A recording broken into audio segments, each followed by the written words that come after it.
preview en 30 jours. Yes sir. Et ça continue. Oui monsieur. Boum. Bang. Le rouge aujourd'hui. I'll be on it. Welcome to the H-Town. Les fans des Bulls, ils nous ont vu en rouge, ils sont là. Oh. Et après, ils ont vu qu'il y avait écrit Houston Rockets. C'est vrai qu'il y a pire sur la télé. dans cette couleur. Ah. On s'installe tranquillou, comment ça va Alex? Bon écoute, impeccable. Comme un jour de preview. Comme un jour de preview, le marathon continue. Ce sont les 30 previews en 30 jours. La série préférée de votre joueur préféré sur votre chaîne YouTube préférée. En espérant que vous allez bien, comme d'habitude, Léonce, Alex, Bibi, on est là aujourd'hui pour vous parler de nos amis de H-Town. Alex, première, mais non, deuxième franchise texane mentionnée. Ce ne sont pas les Mavs. C'est vrai que le Texas, ça passe tôt cette année. Hein. Oh, peut-être pas tout le Texas. Ça va, il y a les 2 premières previews sur les 5 premières. Ouais, ça va, tranquille. On est le fond de la cuve. C'est ça qui fait plaisir avec pas tout le Texas. Non, c'est il y a une autre équipe texane qui arrive d'ici 3-4 jours. Oh shit. Tu fais quoi hein? On verra pour les fans des Mavs, mais c'est vrai que les Rockets aujourd'hui sont à l'affiche, et donc tout de suite, forcément, la guerre est déclarée entre la fanbase du Thunder et des Rockets. Qui a sa vidéo qui sort en premier? Eh bien, ce sont les Rockets. Ouais. Bon, on a eu des pressions de la part des fans du Thunder, donc nous, comme vous le savez, sous la pression, on cède. On cède. On fait pas d'histoire, on cède. Boum. Laissons à la police le soin de faire son travail. C'est vrai qu'on a été pressé très fortement par les fans du Thunder, évidemment les fans des Rockets. Ça veut dire aussi que vous pouvez profiter des 30 prix en 30 jours plutôt que les autres. Ouais. Et ça, c'est quand même un bon avantage. C'est un net avantage. T'as plus de temps pour regarder. Exactement. Et donc, du coup, vous les connaissez les sections. On va faire comme d'habitude. On fera le coup d'œil dans le rétro, le petit marché de l'été, le 5 majeur, tout ce qu'on connaît. Question de la muerte. Avec une grosse question de la muerte, là, bien évidemment. Le et plein de Golden Gerrard. Une partie pronostic, tout ça? Ouais, bien sûr. Bien évidemment, avant de rentrer dans les choses importantes, quelques rappels protocolaires et quotidiens. Les vidéos, c'est bien, mais pas seulement. Vous pouvez foncer sur le site de Trash Talk pour retrouver aujourd'hui tous les articles qui sont faits sur nos amis les Rockets. Il y a déjà eu du Pistons, il y a eu du Pacers, il y a eu du Spurs, il y a eu plein de choses. Il y a plus de 10 articles par jour, 12 ou 13 articles par jour sur la franchise du jour. Exactement. Il y a de quoi faire.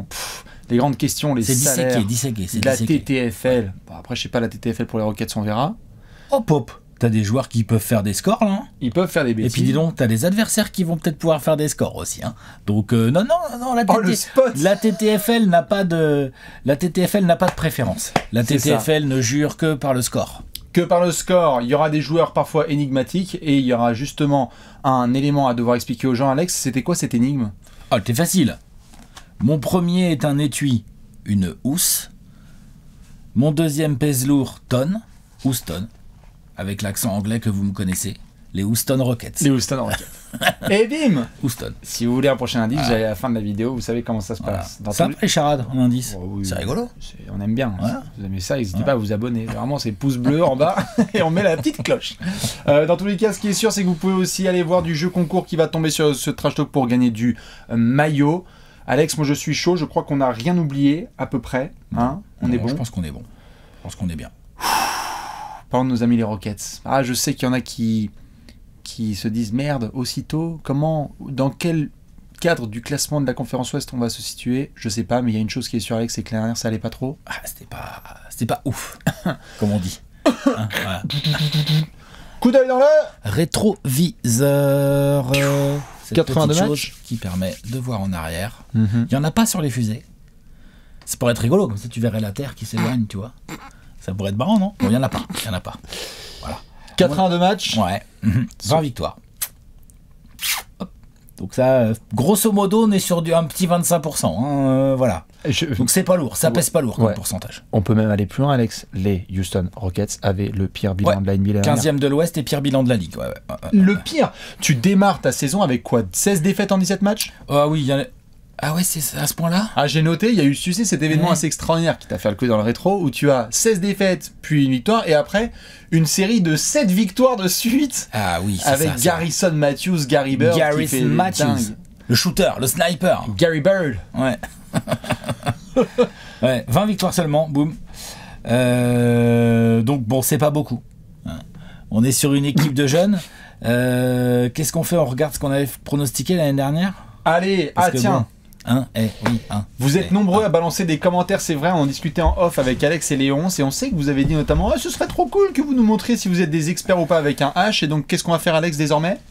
Bah désormais, on va aller, avant chaque preview, on va aller regarder effectivement qu'est-ce qu'on avait pronostiqué, nous, dans nos previews il y a un an, donc avant la saison. On va comparer ça avec le chiffre là, en l'occurrence là, ils ont gagné 20 fois les Rockets. Toi, t'avais dit combien, toi ? Je sais pas. Ah si, regarde. T'avais dit 23, 22 ? T'étais pas loin, je crois. Rockets, j'avais mis 22 victoires, ils ont gagné 20 matchs, et toi ? Moi, j'avais mis 25. Moi, j'avais un peu surévalué mes amis des fusées, légèrement. Enfin, disons qu'à cette échelle-là, ça fait quand même 25% de trop. Hein. Donc, c'est beaucoup, en fait. C'est énorme. Donc, voilà. Mais bon, par contre, on s'était pas trompé sur ce qu'on appelle le tiers ou le range, comme vous voulez. C'est-à-dire que, oui, c'était en bas. Ah bah là, ça, par contre, oui. On s'était pas... Non, parce qu'il y a des équipes... c'est que il y a des équipes où, il y a des équipes où on s'est complètement trompé carrément de range. Vous êtes pour des raisons qui sont parfois explicables, parfois pas. Hein. Mais voilà. Vous êtes combien de fois on l'a expliqué, Alex ? Vous êtes sur la chaîne où on vous dit l'avenir. Donc parfois il y a des loupés, mais souvent c'est bon quand même. C'est ce qui se passe. Et donc c'est vrai que nos amis les Rockets, ça a été un peu compliqué parce que oui, on est dans les bas-fonds. L'idée c'est de savoir si t'es la cave à vin ou si t'es la salle de jeu. Donc bon, en tout cas t'es tout en bas. Des événements, des hauts et des bas. On a dit Garrison, Matthews, Gary Bird qui lance cette série de victoires. Des défaites à l'appel, nom de Dieu. Et j'ai envie de dire malheureusement des soucis aussi au sein de l'équipe. On s'en souvient de ce match, je crois que c'était contre Denver où Kevin Porter Jr. se barre à la mi-temps du match, il se barre du stade et Christian Wood qui dit la deuxième mi-temps, non, je joue pas. Je crois que je jouerai pas. Ouais. Donc une équipe de jeunes, il y a du talent, mais effectivement, ils doivent se laisser pousser les dents et les poils là et apprendre un peu la vie en NBA, se mettre un peu du plomb dans la tête. Un peu compliqué pour notre ami Jalen Green, le numéro 2 de la draft 2021 qui a eu une première saison. Il a montré des choses, attention, attention. Mais tu vois, c'est pas un environnement si simple que ça pour s'épanouir quand t'es un jeune joueur. Ben, je suis d'accord, parce qu'il y a à la fois le côté de la partie sombre, comme on le disait à l'instant, où t'as du Kevin Porter Jr. qui s'embrouille et donc se barre, Christian Wood qui ne joue pas en deuxième mi-temps. On a eu aussi John Wall qui a été une enclume tout au long de la saison quand même. Il voulait pas du tout le faire jouer. Après, on sait pas exactement ce qui s'est passé avec Johnny. Bon, tout à fait, bref. Mais il n'empêche que ça saoulait pas mal de fans quand même parce qu'on était là genre tu bloques 40 millions, 44 millions sur un joueur qui joue pas du tout. C'est vrai que c'est pas ouf. Compliqué. On reparlera de John Wall dans un autre moment. Et pour finir sur le négatif, bon bah pareil, à la trade deadline, on essaie de se pencher sur du Eric Gordon. Ça ne bouge pas. C'est-à-dire que on va revenir après sur le positif. Tu parlais de Jalen Green, mais sur le côté négatif. Par définition, quand tu es dernier de la ligue, ce ne sont pas que des défaites. Il y a aussi un côté hop. Est-ce qu'on est sur une franchise qui est stable ou dysfonctionnelle ? Est-ce qu'on est sur une franchise qui a les bases qui a posé les bonnes bases pour pouvoir du coup développer les talents qu'elle recrute à la draft, parce qu'il y a beaucoup de pics de draft, on va en parler et tout. Bien sûr. Pas sûr. À voir. Malgré ça, on a quand même eu, donc on a parlé de Jalen Green, on a quand même eu quelques jolies promesses. Jalen Green, sa deuxième partie de saison, elle est extraordinaire. On était là genre, ah ouais. Donc en fait, au poste 2, parmi les jeunes postes 2 de la ligue, il y a Jalen Green aussi. Vous allez prendre 30 points. Ouais, il est capable, et puis il a le niveau athlétique, il a l'instinct offensif et tout, donc il y a un petit côté parfois œillère, où va falloir apprendre un peu à lever la tête, à regarder ce qui se passe autour de soi, parce qu'il crée des différences de malade, donc il va falloir qu'il apprenne à les exploiter autrement qu'avec qu'un pull-up jumper. Tout à fait, il y en a qui ont pris sur le museau, hein. Jacob Poeltl, il a pris le tatouage sur la tête, il y en a d'autres qui se sont fait postériser parce que Jalen Green, ça monte. Alors, il y a des soirs où ça monte et c'est formidable, il y a des soirs au dunk contest où ça monte, c'est un peu plus compliqué, et on sait que ça a été un peu un running gag pas facile pour les fans des Rockets, mais c'est vrai que Jalen Green, t'as raison Alex, on a souvent dit, la bataille, Evan Mobley, Scottie Barnes, etc. Kate Cunningham qui fait une grosse deuxième partie de saison, Franz Wagner qui est énorme de régularité. Putain, sur le finish, Jalen Green, t'as l'impression qu'on n'en parle même pas sur le podium, alors qu'en fait, le gars... Non, il est sérieux. Il envoie. Je crois que c'est le mec qui a mis le plus de points parmi les rookies en NBA l'année dernière. Ah, ça c'est possible. En totalité. Ah, c'est tout à fait possible. J'ai pas les chiffres. Il le dit lui-même, c'est il get buckets, quoi. Ouais. Il a les qualités athlétiques pour, il a je te dis, les bons instincts et tout, il est assez agréable à voir jouer quand il est chaud. Quand il est pas chaud, il est un peu énervant. C'est le début, hein. Non, mais c'est vrai. Il finit quand même la saison à 17 points de moyenne par match. Ouais. C'est bien pour un rookie. Hein. C'est vachement intéressant. Haute satisfaction, en tout cas de mon point de vue, et je pense du point de vue de pas mal de fans des Rockets, c'est quand même aussi ce qu'a montré Alperen Sengun. Évidemment. Franchement. LP. Franchement, c'est bien. Ah bah les moves au poste, les passes no look, les sucreries sur les réseaux sociaux, ça c'est parfait. Hein. Capacité à aller se battre, à prendre du rebond, effectivement à jouer au poste et tout, une belle technique, une belle vision du jeu. Non, un jeune joueur, mais on a hâte de le revoir là avec en saison 2. Son duo avec Jalen Green, ils jouent pas que tous les deux, mais il y a des choses à faire rien qu'autour de un pick and roll, pick and pop Jalen Green Şengün, il y a quelque chose à faire déjà. En attaque, parce que c'est vrai que Şengün, là on a vu tout de suite qu'en défense, bon bah Old El Paso, hein, il y a tout ce qu'il faut pour bouffer, mais il y a des promesses tout à fait, comme tu le dis, hyper intéressantes. Josh Christopher, qui a essayé aussi d'apporter, Jason Tate, comme d'habitude, KJ Martin, quand il se fracassait pas la tête sur l'âge des 24, il apportait aussi sur le terrain. C'est bien le fils de son père, lui. Ah bah ça, pas de problème. Ça pousse sur les pointes de pied, bim, hop, c'est la tête dans le cercle. Voilà. Tu peux nous régler le feu rouge. Tu vois l'horloge des 24 là ? C'est là un chiffon. KJ Martin extraordinaire dans les airs, mais donc beaucoup de défaites, quelques moments aussi positifs parce que Kevin Porter Jr., ce sont des hauts et des bas. C'est aussi le fameux buzzer beater, si je dis pas de bêtises, à Washington, qui était un gros game winner, où vraiment les fans des Rockets ont fait genre yes quand il veut. KPJ, il peut. Bien sûr. Donc, tu finis avec énormément de défaites, parce que là, on a parlé du début de saison, mais il y avait un moment où c'était 13 défaites en 14 matchs, 16 défaites en 17 matchs. Ah ouais, non. Donc, c'était des séries ils ont de beaucoup perdu. Énormément de défaites. Bon... Équipe jeune, pas forcément de vétérans, et un gros nettoyage qui doit être fait. Le vétéran, c'était Eric Gordon. Mais il était même pas là, quoi. Enfin, je veux dire, voilà, tu vois, quoi. DJ Augustine quand il pouvait. Sinon, c'est qui les vétérans là-dedans ? Ah bah non, Daniel Tice, il est passé, il est venu, merci, au revoir. Non. Chris. Dennis Schroeder. Dennis Schroeder. Hein.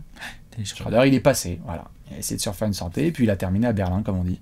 Et maintenant, il est meneur des Lakers. Voilà, félicitations. On en reparlera dans la preview des Lakers. Demain matin. On est bon ? Ouais, je pense qu'on est bien. Et voilà, et pour finir ça, quand même, tu finis avec, entre guillemets, seulement le 3e pick de la draft. Alors que tu avais le pire bilan. C'est vrai. Ça reste un pick podium, donc c'est sérieux. Oui. Mais c'est vrai que quand tu as le pire bilan, tu espères toujours avoir le first pick. Bien sûr. Ça marche plus trop comme ça maintenant, vu que les 3 équipes avec le pire bilan ont le même pourcentage de chance d'avoir le first pick. Oui. Mais voilà. C'est clair. Pire bilan, 3e pick. Donc c'est avec ça que notre ami Raphaël Stone est arrivé dans son intersaison et a commencé à continuer. Enfin, il n'a pas commencé, il a continué son travail de construction autour d'une base ultra jeune avec les pics des Nets. Exactement, on va peut-être y venir justement. Tu es prêt ? Ouais. Regardons tout ça tout de suite dans le marché de l'été. Le tableau. Chargé, mine de rien. Le tableau, il y a de l'arrivée. Ouais. C'est vrai, hein ? Bien sûr. Il y a du rookie, hein, c'est du jeune. Hein, les arrivées, les noms que vous voyez là, pas tous, hein, mais il y a du jeune. Allez, Alex, on y va à la draft 2022. Tari Eason. Yes, sir. Ty Washington. Yup. Et, bien évidemment, le fameux pick hashtag numéro 3. Paolo Banchero. Voilà. Monsieur Jabari Smith. Obligé de faire la punchline, Alex, parce que quand même pas. Ouais, bah pendant longtemps, on pensait que Banchero serait 3e. Pick and roll, Banchero, ouais, on était là, genre, pas mal et tout. La raquette, Banchero, Şengün.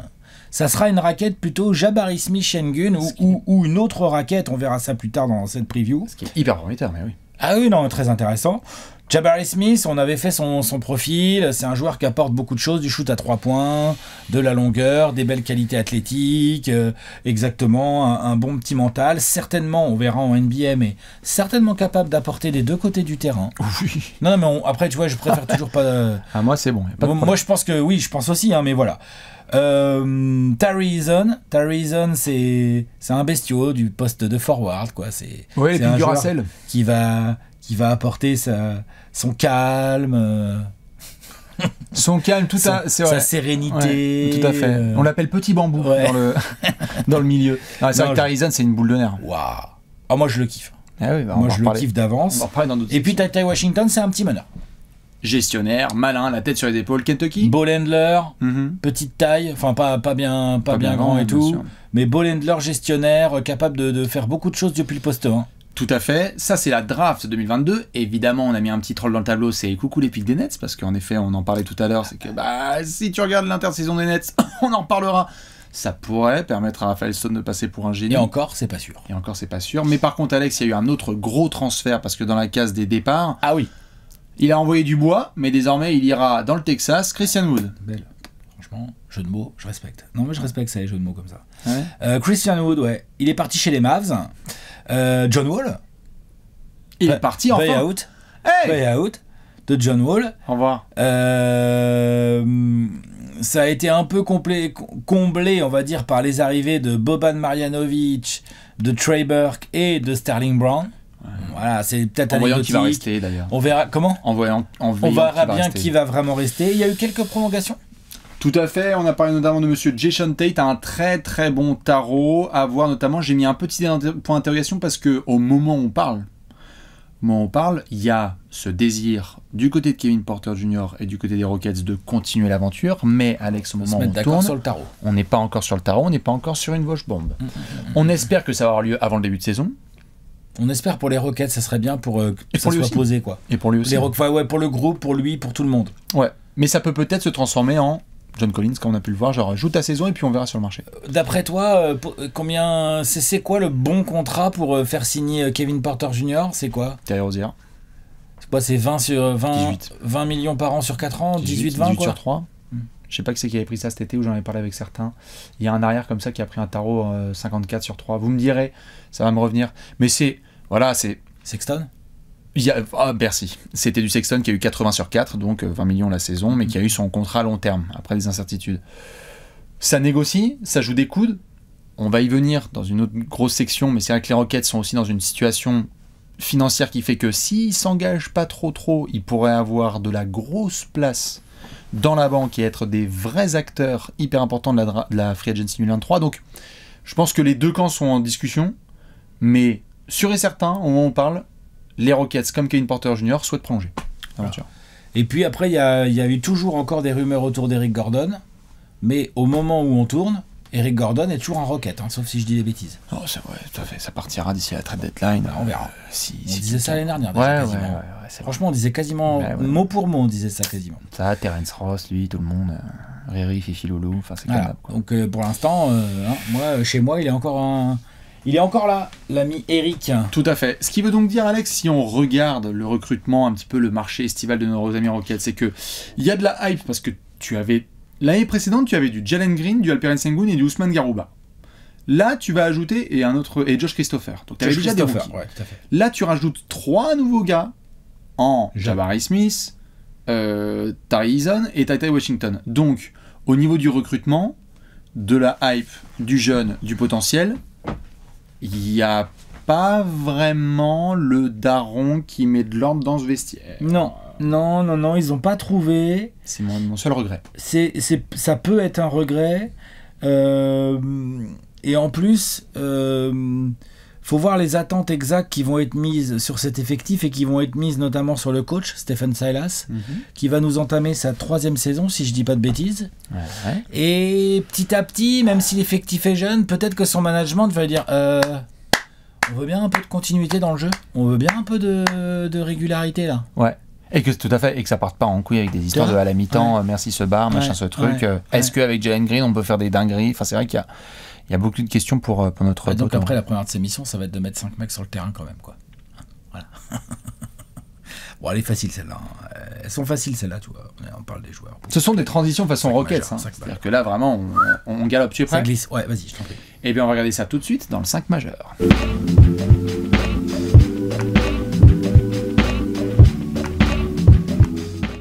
Le 5 majeur avec un meneur, un arrière, un ailier fort et un pivot. 5 joueurs vont être là à l'entre-deux. Je sais pas s'ils jouent la deuxième mi-temps, mais en tout cas ils sont là normalement pour le début du match. Ce sera à notre ami Silas de mettre 5 titulaires. Comme d'habitude Alex, on va jouer au même jeu. On vous invite à le faire aussi, amis de la Rockets Nation de France. Y a-t-il des verrous dans ce 5 majeur? Si oui, qui? Franchement... Moi j'en ai 5. J'en ai 4. Ouais. Moi j'en ai 5. À la main.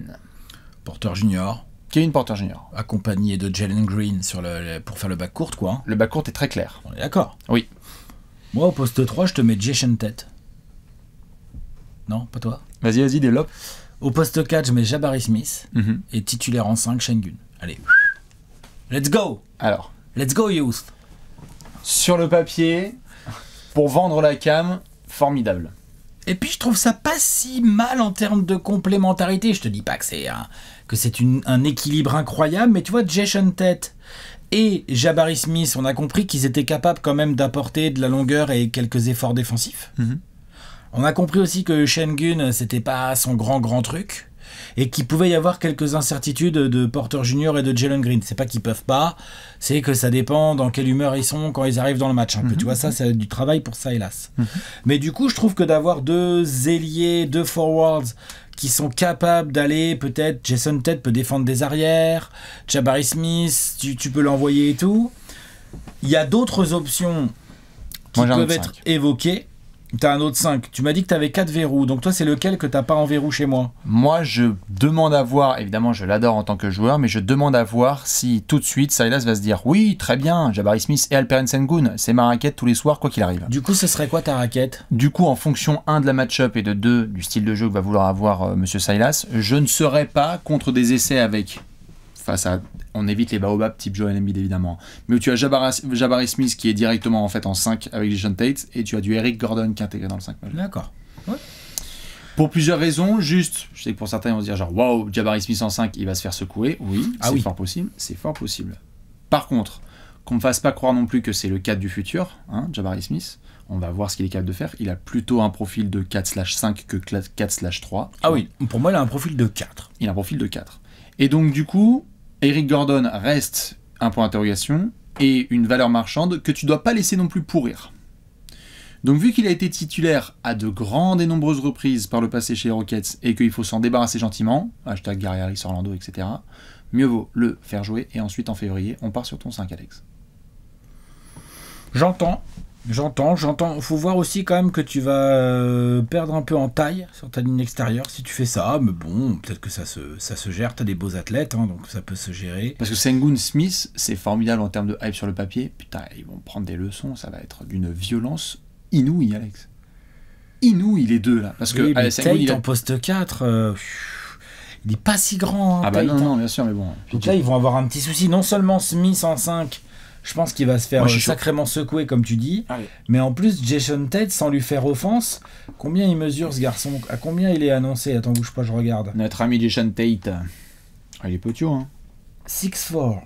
Dis donc, 6'4", c'est combien ça? C'est un 94, quoi. C'est un 95, ouais, PJ Tucker. Il est costaud, hein. C'est pas censé être un 4, je suis bien d'accord. Il a joué pas mal 4, hein, la saison dernière. Il a joué, en fait, pas mal. C'était très small ballisé. Après, oui, c'est pas mal. Non, mais il est peut-être, ton 5 est peut-être plus probable que le mien. Le mien est peut-être plus le 5 un peu que j'imagine quand je vois l'effectif. C'est vrai qu'intégrer à terme aussi, pourquoi pas de temps en temps du Kenyon Martin Jr. pour foutre de l'athlète.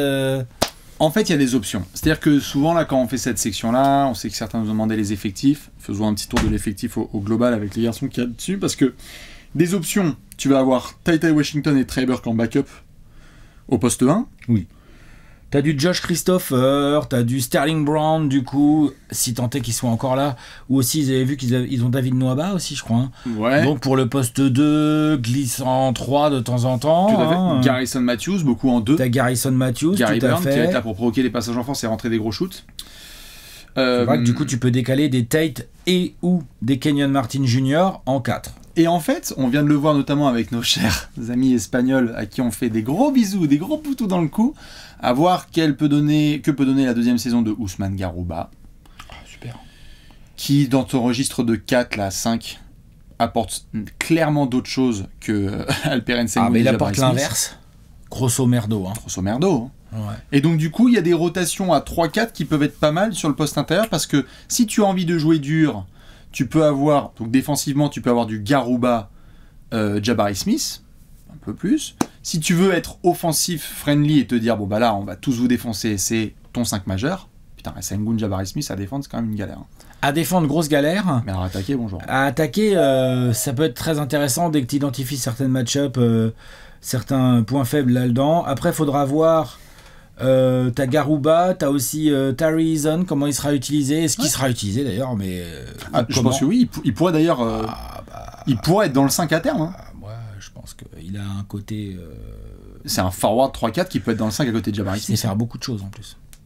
Il sait faire beaucoup de choses. Tout à fait. Après, t'as Marquis Chris qui va envoyer quelques balles en l'air, donc il va prendre ses déjeuners au 8e étage avec KJ Martin et Jalen Green, hein, toute la bande des marsupiaux. On verra ce qu'il a comme temps de jeu, C'est effectivement. ça, et Boban il ira faire des photos avec les fans. Et puis, Il y a Bruno Fernando aussi dans le groupe.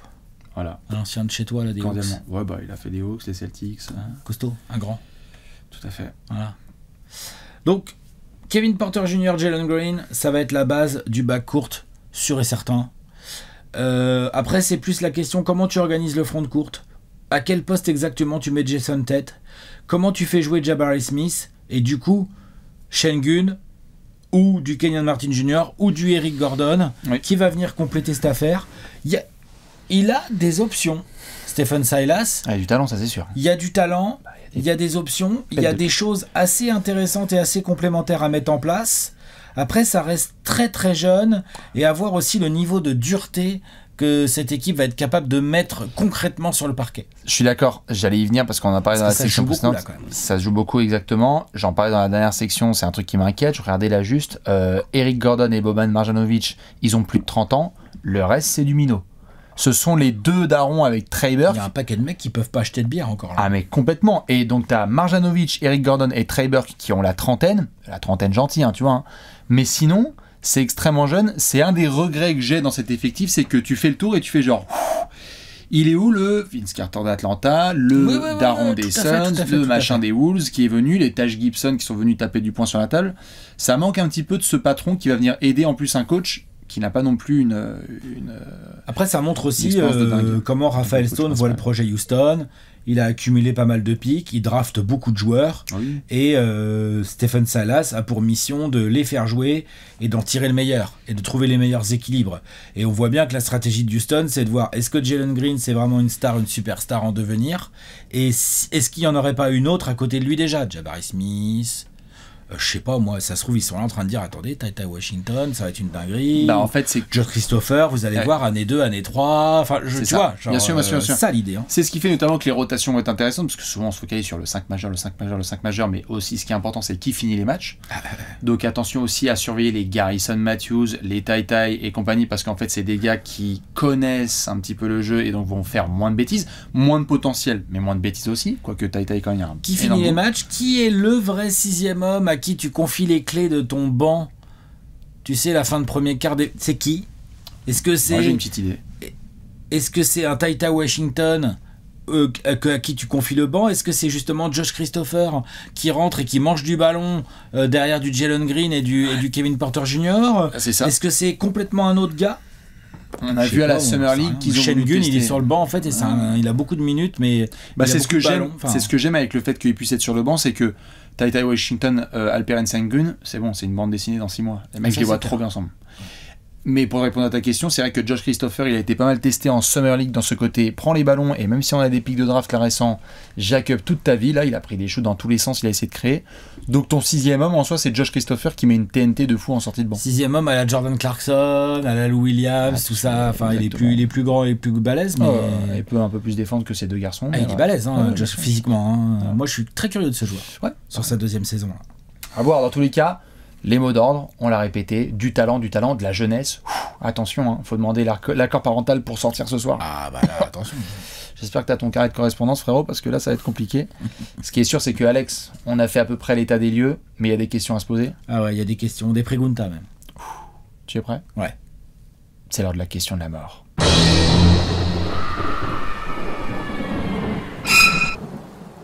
La question de la pregunta de la muerte. Quelle est-elle, cette belle question? Le projet Thunder ou le projet Rockets? Dans cette section, nous allons nous poser une grande question. C'est la question de la mort. Bien évidemment, on attend vos réponses. Alex, quelle est-elle? C'était-elle?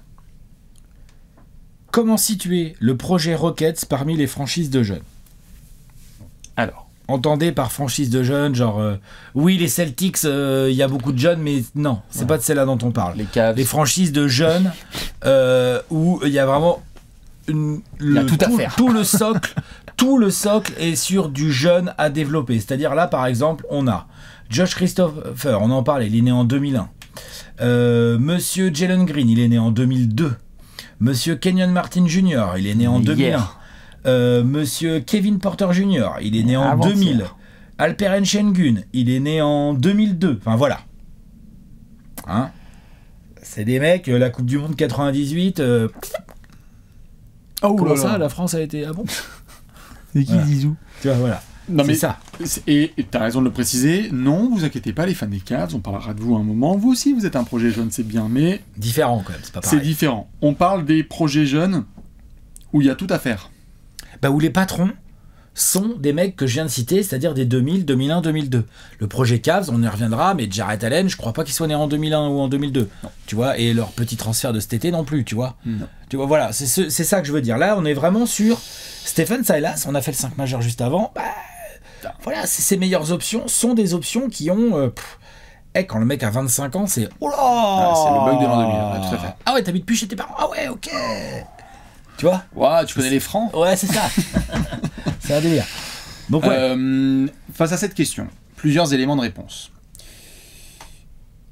Premièrement, la réponse non.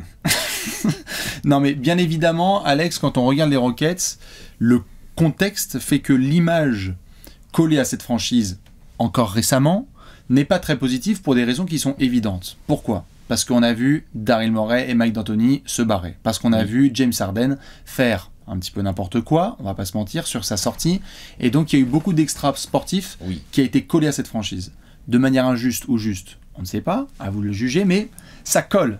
Donc, on s'est marré, nous, en disant « T'as vu ce qu'ils ont fait de l'Adipo ? Ils ont juste gardé Kelly Olynyk et basta. Ils voulaient juste les pics, tant pis. » Des images plutôt de « Ok, cette franchise est très sympathique, c'est les rois de la danse lorsqu'il faut faire des grosses vidéos sur Insta, mais... bah ça, ouais. Ah bah eux, ils sont top 10 all time. Mais... Est-ce que cette image et cette étiquette qui leur est collée, elle est juste, elle est justifiée? Comment est-ce que toi tu le vois en tant qu'observateur extérieur des Rockets? Déjà, faut regarder un point, donc on en a parlé juste avant, c'est l'âge des mecs que tu dois mettre en lead, très jeune. Après, tu as mentionné le côté Eric Gordon. Donc comment positionner les Rockets? On va peut-être voir aussi qu'est-ce qu'ils font réellement d'Eric Gordon. Est-ce qu'Eric Gordon, ils vont l'utiliser pour mentorer du jeune vu qu'ils n'arrivent pas à le trader? Ou alors, est-ce que du coup tu fais un trade? Si oui, mais si oui, pourquoi? Pour avoir quoi en échange? Juste tu veux plus son salaire? Allô Phoenix, vous voulez gagner le titre? Eric Gordon, juste tu veux plus son salaire, un pic, tu prends un pic, pourquoi pas? Donc, toute la question, elle est dans quel est le niveau réel en position d'option numéro 1 de Jalen Green? Oui. Par exemple. Ça peut être un début de réponse pour jauger. Par exemple, on rigole, on compare avec le Thunder. Ok? Aujourd'hui... Zone rouge. Vas-y, je t'en prie. C'est une zone dangereuse, je sais, mais... Zone rouge. Aujourd'hui... Je me dissocie d'Alex à partir de maintenant. Non, mais aujourd'hui, tu prends le leader du Thunder, Shai Gilgeous-Alexander, tu le mets à côté de Jalen Green, il n'y a absolument pas photo. Wow! Bah, c'est vrai. Mais je suis d'accord, mais c'est juste que ça avait créé tout un truc. Parce que... Non, mais il n'y a pas photo, faut arrêter. Aujourd'hui, mais oui. Est-ce que Jalen Green est capable en 2-3 ans là, de le mettre dans sa poche, qu'on soit là en train de dire merde, c'est lequel le All-Star? Qui est le backup de Booker? Tu vois? Hein? Voilà, tu vois? Qui est derrière Ja Morant? Hein? Oh là là, comment on fait? Bon bref, est-ce que Jalen Green il est de cette trempe et il est capable d'avoir une courbe de progression à la Shai Gilgeous-Alexander où tout d'un coup on regarde les matchs des Rockets, on fait putain, j'avais pas fait gaffe à Jalen Green, c'est propre, à 18 points, 4 passes, 4 rebonds à la mi-temps. Puis il contrôle le jeu, comme a réussi à faire Shai Gilgeous, tu vois. Je prends cet exemple-là parce que voilà, mais je pourrais en prendre d'autres. Je pense que oui. Oui, Jalen Green. Oui, quoi? Je pense que Jalen Green a la capacité, et même j'irai un peu plus loin, je crois au fait que Jalen Green, cette saison, va montrer qu'il peut faire partie de la cour des grands arrières. Moi, j'y crois à titre perso, parce que je pense vraiment qu'il a un talent énorme. On parlait la dernière pendant la draft qu'il avait un côté un peu tête de con, j'y crois, j'ai un seul objectif et je vais vous la mettre. Il va continuer. Il va continuer à voir son à fond. Donc, sur cette première question de savoir est-ce que tu as un garçon autour duquel construire, je pense qu'on va avoir assez vite une discussion et qu'on va faire bon, on arrête les comparaisons avec Jordan Clarkson. Ce sont deux univers différents. Voilà, c'est ça. On n'est pas dans la même sphère. Non, on est plus proche de Bradley Beal que de Jordan Clarkson. Voilà. Et du coup, j'en arrive au deuxième angle. Donc ça, c'est le premier angle. C'est-à-dire que un noyau de jeunes comme celui des Rockets, tu vas beaucoup le juger à travers le prisme de est-ce qu'il y en a un là-dedans qui est vraiment un leader et qui peut aller chatouiller, voire même plus que chatouiller, le niveau All-Star. Enfin, je veux dire, non, être vraiment All-Star, tu vois. Genre, moi, je pense que Jalen Green a en lui des gènes de All-Star. Oui. Mais est-ce qu'il va les concrétiser? Est-ce qu'il va vraiment devenir un shooter régulier, un mec capable de passer, comme est devenu Bradley Beal notamment, tu vois, capable de créer du jeu pour les copains et tout. Donc, un joueur plus complet, plus dur à défendre. C'est ce qui s'est passé chez toi. C'est qu'en fait, lorsqu'on a eu la première saison et qu'on s'est dit, ah tiens, il a un bout de talent, ça donnait quoi au bout de 3 ans Devin Booker? Voilà. Mais c'est tout ce qu'on souhaite à Jalen Green. Hein. On lui souhaite cette trajectoire où en fait on a continué. Mais Booker, il y a un truc là-haut qui est sérieux. Et je pense pas qu'il ne l'est pas, Jalen Green. Je pense qu'il a quelque chose de similaire. Oui, peut-être, oui. Après, on peut dire plus ou moins. Non, mais tout à fait, il peut. Hein. Et ce sont pas les mêmes joueurs, hein. Mais c'est juste que, en fait, avant les changements de management et donc les modifications qui ont eu lieu chez vous, l'étiquette, elle était claire sur Devin Booker. C'était un stat guy dans des équipes de merde. Ah oui, alors il y a eu ça, mais là, la différence pour Jalen Green, c'est que je pense qu'il est dans un environnement qui peut être cool pour lui, parce qu'il est vraiment la star offensive de l'équipe dès cette année. Ah oui. Il a pas, tu vois, Booker, il a eu, je sais pas, qu'est-ce qu'il a eu? Il a eu du Maurice dans les papates, qui mange un peu du ballon en attaque, du vétéran, donc c'est pas forcément un mal. Mais tu vois, il a eu des vétérans autour de lui et tout, donc c'est bien pour taffer. Par contre, ça met un peu plus de temps avant de devenir le trompa. Là, Jalen Green, de facto, faut qu'il soit un peu le trompa offensif. Mais il va l'être. Et donc, la question que je me pose derrière, c'est sur le reste du noyau. Kevin Porter Jr., Jabari Smith, Kenyon Martin Jr., Josh Christopher, pourquoi pas les autres qu'on a cités, là, les Ty Ty Washington, les Tari Eason, les Şengün et compagnie. Est-ce qu'il y en a un, et c'est là où le côté, comment tu situes le projet Rockets parmi les franchises de jeunes, c'est le niveau du franchise player, hein, machin. Et derrière, est-ce que Raphaël Stone, il a eu le bon petit nez, et on va se dire, ah la vache, Jabari Smith en 3, mais qu'est-ce qu'ils ont foutu les autres à prendre Banchero et Chet Holmgren, mais quelle erreur, tu sais, on va être là, genre, sûr. Mais quelle erreur. Et du coup, on a un one-two punch entre un joueur extérieur et un joueur plutôt intérieur. Tout de suite, on est là, genre, waouh, les Rockets, t'as vu la couve de Slam Magazine et tout. Bien sûr. Machin, voilà. Dans les rêves, il y a ça. Bah oui, ça c'est le super cas, quoi. Bien sûr. Maintenant, pour le moment, le sentiment que donne Raphaël Stone, c'est il a son lance-pierre et il balance des cailloux à tir-larigot en espérant. On fait les Sixers pendant des années. Hein. En espérant qu'il y ait un caillou qui ricoche. C'est-à-dire, ouais, je vais drafter 150 mecs, donc s'il y a un Garouba qui marche, ça marche, sinon, au revoir. Si ça marche avec Ty Ty, tant mieux. Si ça marche, etc. Donc tu as une accumulation de jeunes, mais il y a un moment où, que ce soit avec Jalen Green, Jabari Smith, ou peut-être d'autres garçons aussi qui vont. Tyson qui vont surprendre Josh d'autres, Josh Christopher, exactement.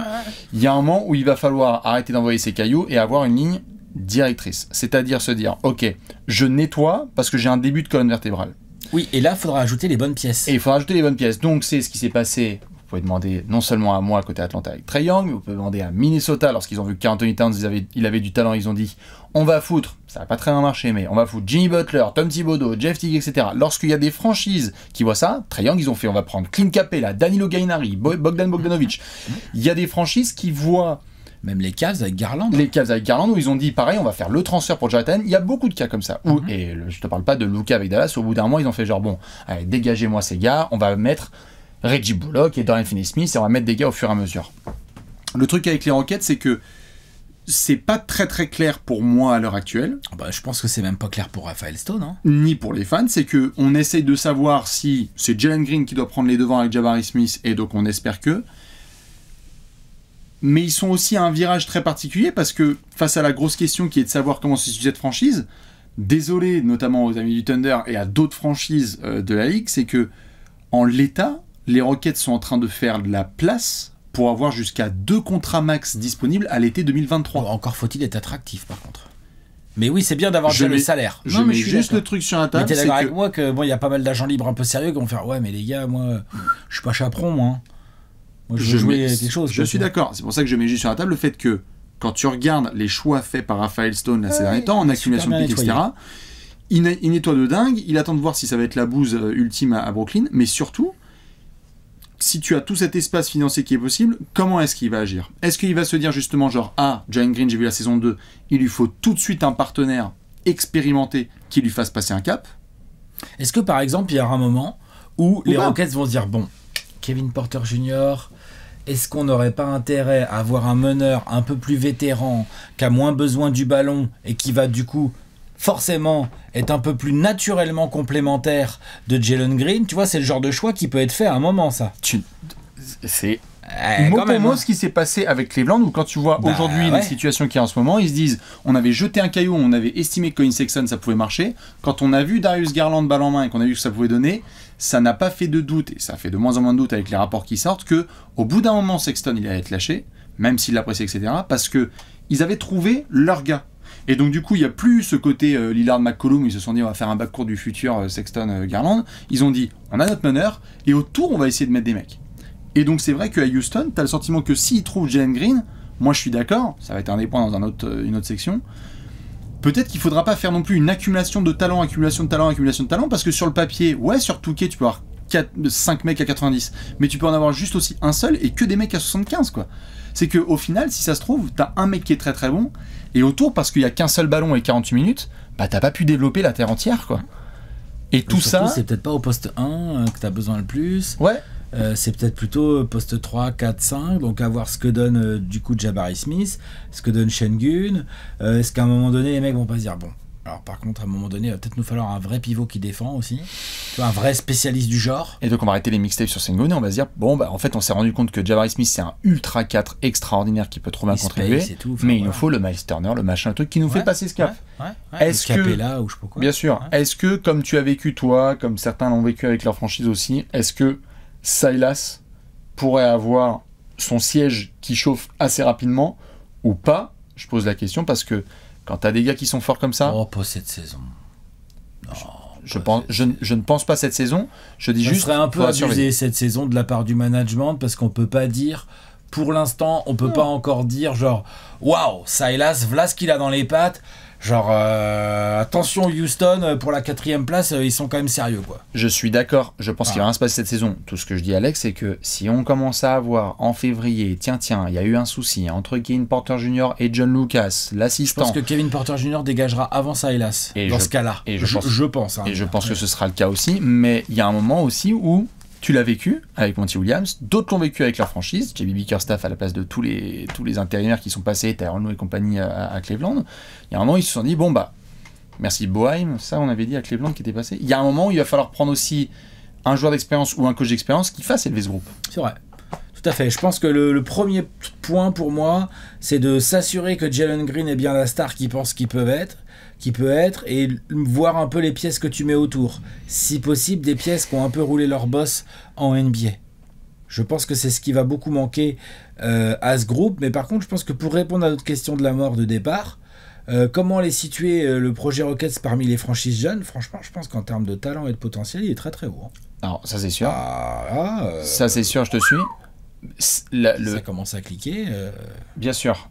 À la limite, je t'avoue que à titre perso, je vais suivre évidemment cette saison, mais ce que nous réserve Raphaël Stone à l'été 2023, vraiment, parce que il y a pas beaucoup de franchises qui auront autant de place qu'eux.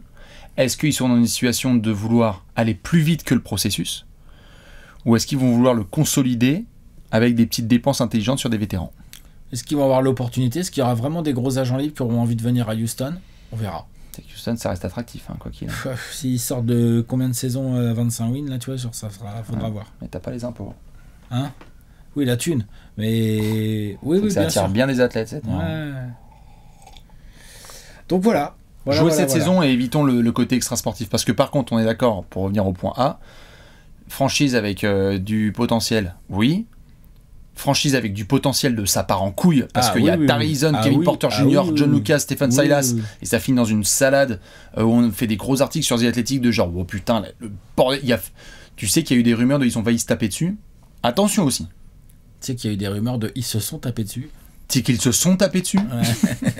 Ça peut aller très vite. Je suis d'accord. Dans tous les cas, dites-nous ce que vous pensez de cette grosse question de la mort, le projet Rockets. Est-ce qu'on le regardera plus tard en disant mais oui on était là pour les prémices à faire des podcasts de 8h30 pour parler de ça, ou est-ce qu'en fait c'était juste une période un peu sombre où il y avait des mecs qui faisaient n'importe quoi. Des mecs chelous. Ouais. Les J-Rockets. Ouais. On va enchaîner. Ouais. Ouais, on va enchaîner. Bah, il y a quelque chose qui rime avec question de la mort. Il y a quelque chose qui rime avec question de la mort. Il y a quelque chose qui va très bien avec les Rockets cette saison. Tu es prêt? Ouais, c'est parti. C'est l'heure du Gérard d'or.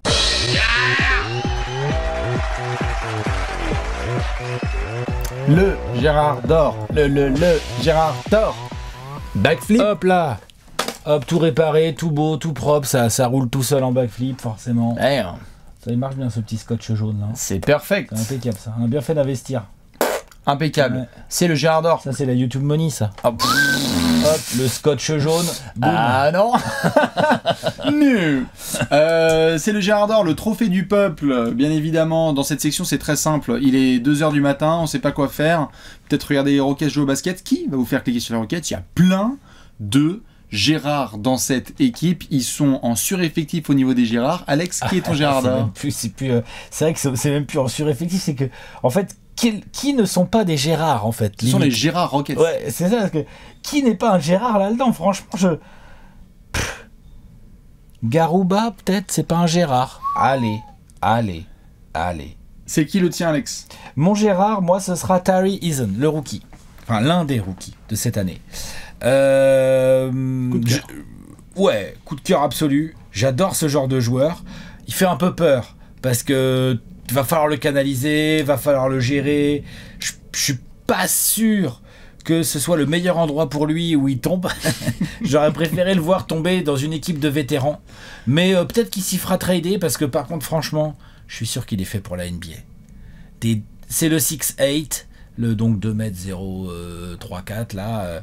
La centaine de kilos, bel athlète, des deux côtés du terrain, ça participe, capable de scorer, capable de driver, capable de monter sur tout ce qui bouge, capable de bien se battre au rebond, poste 3, poste 4, costaud, intense, énergique. Je pense que dans ton 5, Bastien, là où il y a du Jabari Smith qui glisse en 5, en poste 5, bah si t'as Jason Tate et Tari Eason dans les ailes, tu sais que tu peux vite être relou. Tu peux vite être relou. Défensivement, les gens sont pas prêts pour le Tari Eason, je pense. Ouais. C'est un taré. Hein. Et puis il attaque pas si mal. Hein. Ouais, pour le moment, c'est un peu tout droit. Ouais, mais il est athlétique et tout. Et puis il est capable, en catch, il est capable de marquer un petit peu. Ouais, en catch. C'est vraiment genre. Ouais, mais il y va. Et je pense qu'en fait, en fonction de comment Stephen Silas gère ses rotations dans le front de courte, je serais pas étonné que Tari Eason ait quelques minutes et que entre lui, Kenyon Martin Jr., ça pousse très très fort sur les ailes pour prendre du temps de jeu. J'aime beaucoup. J'avoue, comme je l'ai dit en entrée, je suis un peu inquiet sur le côté, on dit, comportemental, les Rockets et tout. C'est vrai que, c'est vrai que Tari Eason, j'aurais préféré, je sais pas, le voir à Miami, par contre. Ça, à Miami, Tari Eason, je signe tous les jours. Alors que là, c'est Tari Eason. Ouais, c'est ça le problème.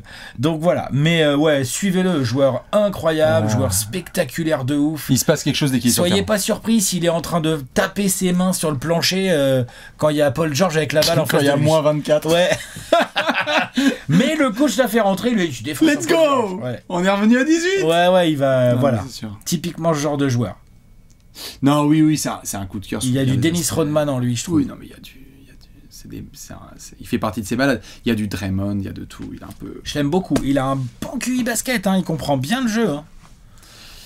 Impatient. C'est un peu pile ou face. Hein. Impatient de le voir. Parce que ça peut être aussi Tari Eason. Attention à Tari Eason avant qu'il ait la Gangdong. Ouais, voilà, c'est ça. C'est sûr. Tu te rappelles les Gangdong Tigers. Tu te rappelles quand il a poussé l'arbitre? Ouais. Attention, le jet de après, chaise. on l'a pas vu en NBA pendant 12 mois. Chez les Guangzhou Wildcats. Ouais. Ça, oui. C'est possible, faut faire gaffe. Mais il a quelque chose en lui. Quelque chose qui peut le faire réussir. Parce que c'est un profil pas si simple que ça à trouver. Et donc, voilà. Si ça se passe pas bien pour lui aux Rockets, on verra. Mais moi, je croise les doigts très fort pour que ça marche. Parce que j'aime bien ce genre de joueur. Moi aussi, j'avoue, j'aime bien. Je vais partir sur le cerveau de la bande. Ty Washington. Bon, déjà, j'aime beaucoup. En termes de gestionnaire pur, intelligence, voilà, il n'a pas 50 ans de basket dans les pompes, mais c'est tout comme lorsqu'il est sur le terrain, tu sens que tout est bien fait, c'est bien exécuté, les gens sont à leur place, il se passe toujours des systèmes en place. Tu peux mettre des systèmes en place, tu peux contrer les systèmes adverses aussi. Bref, il y a un énorme QI basket et un côté meneur solide sur lequel on peut compter. Tu posais la question tout à l'heure de savoir à qui tu donnes ton banc.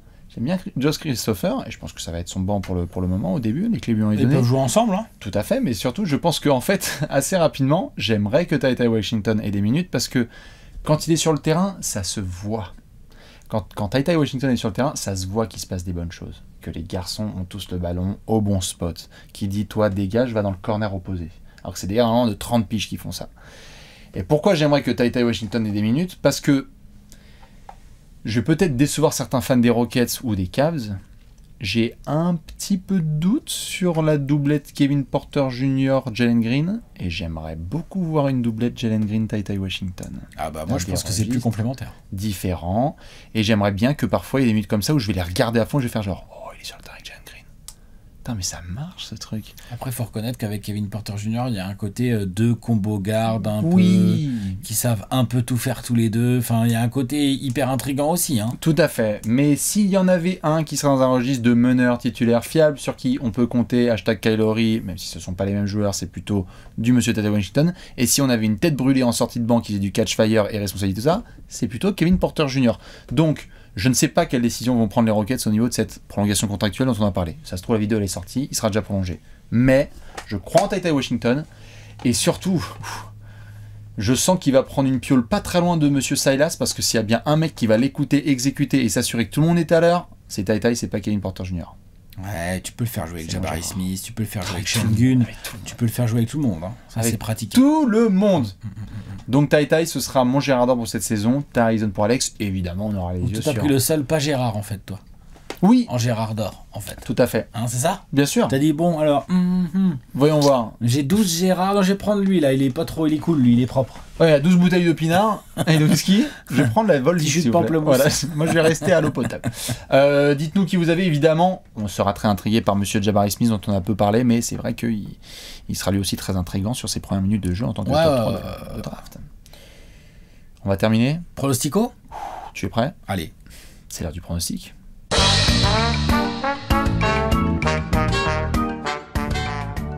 Pronostic time. Le pronostico.